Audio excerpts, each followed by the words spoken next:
I was there at the very beginning of the computer era, the early 1980s. So I've experienced a lot of different joysticks over the years. This was the Spectra Video model that's still working to this day.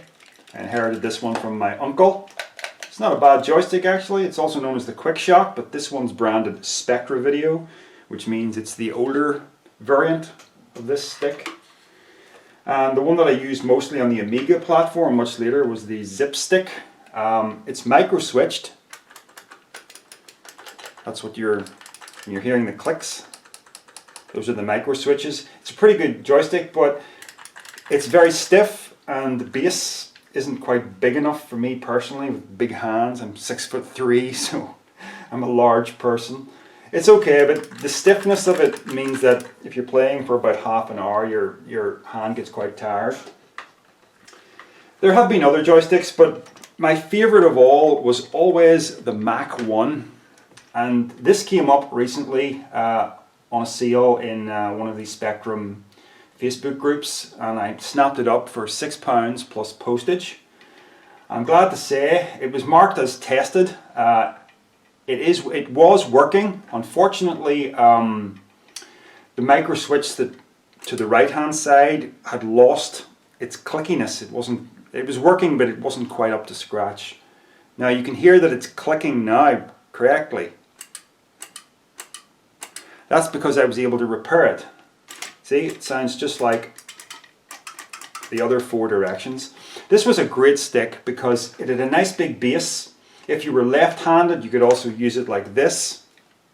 But of course I'm right-handed, so I use it like that. These buttons at the top, they're usable, but they're not micro-switched and they're not great to use. I always just use this button. It's got auto-fire, but it had a nice solid base, and the stick was just the right sort of flexibility that you never really got tired.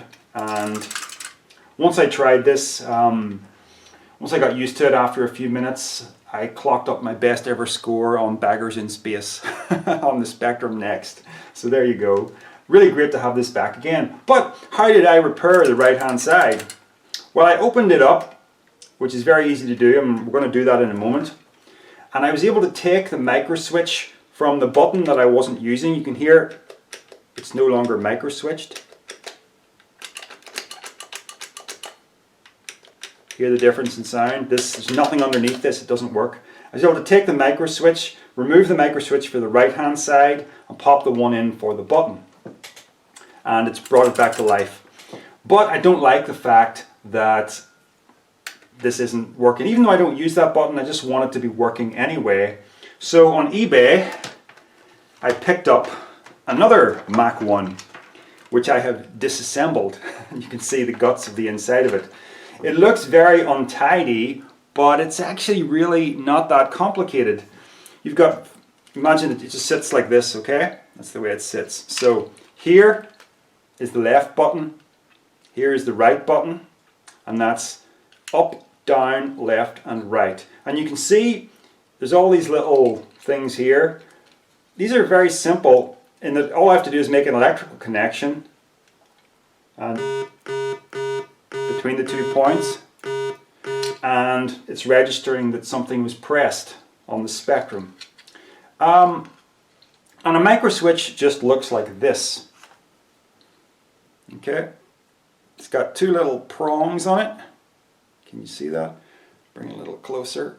That's to make the electrical connection, and there's a little switch on top that makes a noise and generates the connection between the 2 points.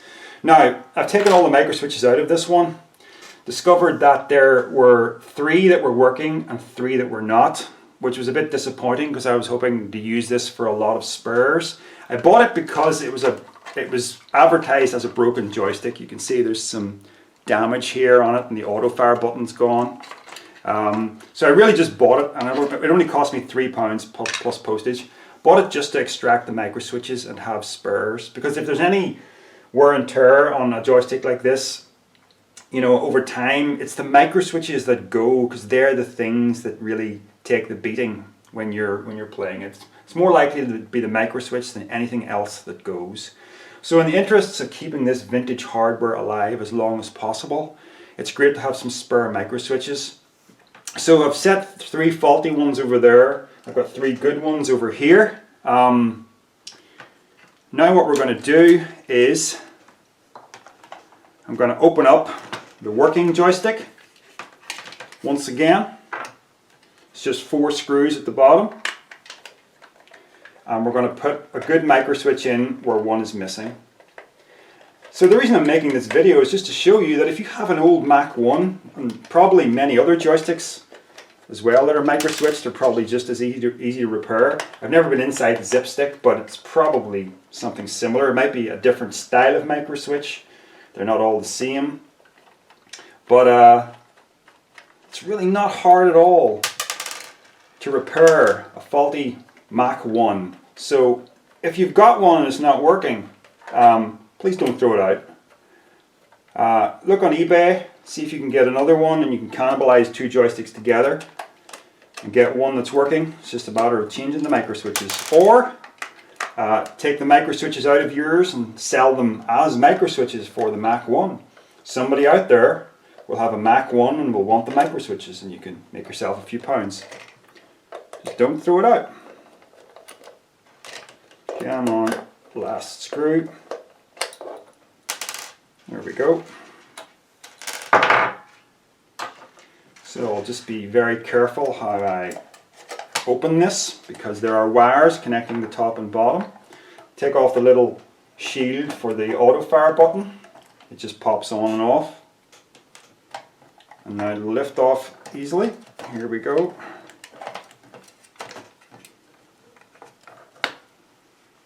Suckers on the bottom preventing me from taking it off.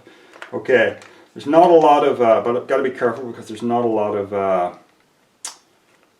yeah, I can't move it too far without putting strain on the little wires. So there you can see the microswitch is in place. This is the one that's missing, and there's the little buttons. Now it's not registering on the Spectrum because that's not the joystick that I've plugged in. Now some of them are white. It seems they use white ones for the fire buttons and red ones for the directions. They're interchangeable really, it doesn't seem to matter which style you put on. So I'm just going to pop in a fresh working one into this top right button. And I'll use a white one because it seems to be that's the one that's color coded for that, although I could use a red one. So it's just a matter of taking the 2 little wires, sliding the colored one into the top. Hang on, I'll do the bottom one first because it's easier. It's always black coated for the bottom one, so slide that in.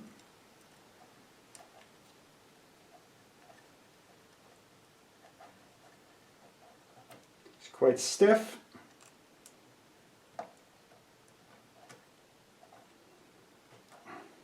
That should do it. And top one.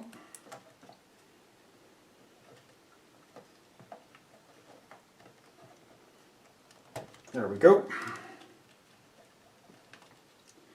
And then we just pop it into the bay that it came out of.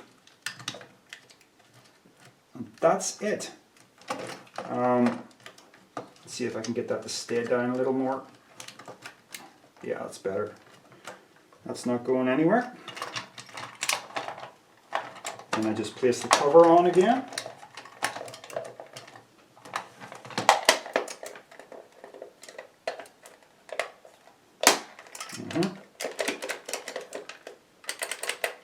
Got a nice click back again.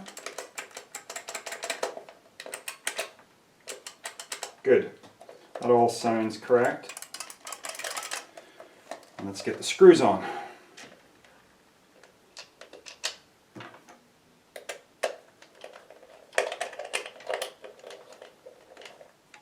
Right, now let's plug it in and test it.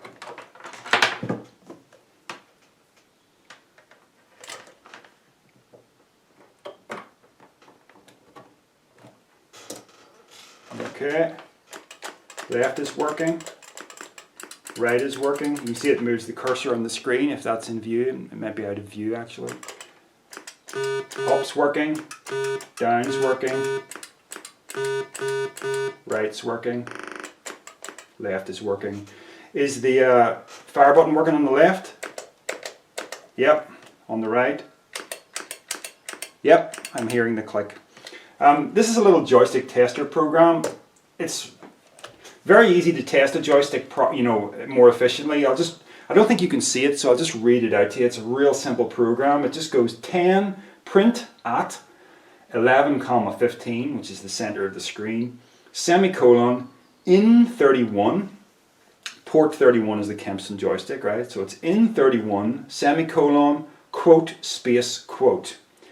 Then line 20, go to 10. It's that simple. So I'll just run that, and hopefully you can see the little 0 in the center of the screen. Yeah. So if I press left, it should register a different number. 2. Up should register 8. Right registers 1. Down registers 4. And fire registers 16. This fire, 16. So everything's working perfectly. So there's a Cheetah Mach 1, probably manufactured in the mid-1980s. Working today just as good as it ever worked. Really happy to have my favorite joystick back in my hands again. It's very nostalgic, but it also just happens to be the best, game playable experience with this particular one. So don't throw it away if you have one.